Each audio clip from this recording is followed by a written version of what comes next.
মোহাম্মদ হাতেম, উনার ব্যালট নম্বর 1, উনি ঢাকা নারায়ণগঞ্জ কেন্দ্রে ভোট পেয়েছেন 186 এবং ঢাকা কেন্দ্রে পেয়েছেন 217। টোটাল উনি ভোট পেয়েছেন 403, উনিও ইলেক্টেড। ইঞ্জিনিয়ার ইমরান কাদের তুর্য, উনার ব্যালট নম্বর 12, উনি নারায়ণগঞ্জ কেন্দ্রে পেয়েছেন 185 ভোট, ঢাকাতে পেয়েছেন 218 ভোট। টোটাল ভোট পেয়েছেন 403, উনিও ইলেক্টেড। মোহাম্মদ শামসুল আজম, উনার ব্যালট নম্বর 8, উনি নারায়ণগঞ্জ পেয়েছেন 186, ঢাকাতে পেয়েছেন 216। টোটাল 402, উনি ইলেক্টেড।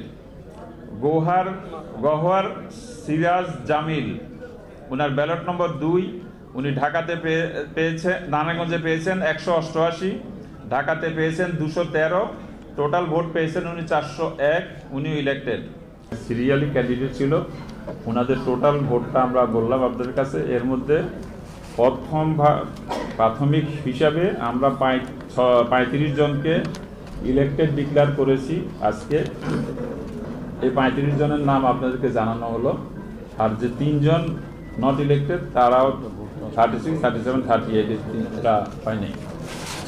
আর আমি একটা সামারি আপনাদেরকে শুধু বলি রাখি, সেটা হলো আমাদের টোটাল ভোট কাস্ট হয়েছে ঢাকা এবং নারায়ণগঞ্জ মিলে 431। এর মধ্যে আমরা ভ্যালিড ব্যালট পেয়েছি 408 আর ইনভ্যালিড ব্যালট পেয়েছি আমরা 23টা। আর জোন ওয়াইজ আমাদের যে হিসাব, সেটা হলো নারায়ণগঞ্জ জোনে আমাদের ভোটার ছিল 272 জন, তার মধ্যে ভোট কাস্ট হয়েছে 234, 38টা ভোট কাস্ট হয় নাই নারায়ণগঞ্জে।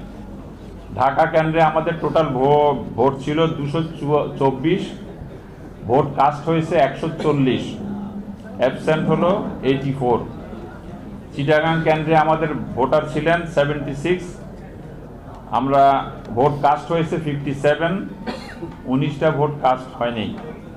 টোটাল আমাদের ভোটার হলো 572, ভোট কাস্টেড হয়েছে 431 আর 141টা ভোট আমাদের কাস্ট হয়নি। চিটাগাং আসলে আমাদের কোনো কেন্দ্র না, চিটাগাংয়ের ভোটার, কিন্তু আমাদের চিটাগাং এবং ঢাকার মিলিয়ে ভোট হয়েছে ঢাকা কেন্দ্রে আর নারায়ণগঞ্জ কেন্দ্রে নারায়ণগঞ্জের ভোটার। বাট আমাদের একটা অপশন ছিল, ভোটার চাইলে ঢাকা কেন্দ্র ভোট দিতে পারতেন, নারায়ণগঞ্জ কেন্দ্র ভোট দিতে পারতেন। এই রেজাল্টটা হলো আমাদের প্রিলিমিনারি রেজাল্ট, যেটা আপনাদেরকে আজকে আমরা জানালাম। আর আমার টোটাল ভোট কাস্টিং হয়েছে 75.35%। 75.35% ভোট কাস্ট হয়েছে আজকে। এটাই আমাদের রেজাল্ট। আমরা এই রেজাল্টটা প্রিলিমিনারি এখন মানে আপনাদের সবাই গ্যাদারতে জানালাম। আমরা আশা করি আগামী 3 দিন পরে কোনো আপিল না থাকলে আমরা আপনাদেরকে ফাইনাল রেজাল্টটা 3 দিন পরে জানাবো ইনশাআল্লাহ।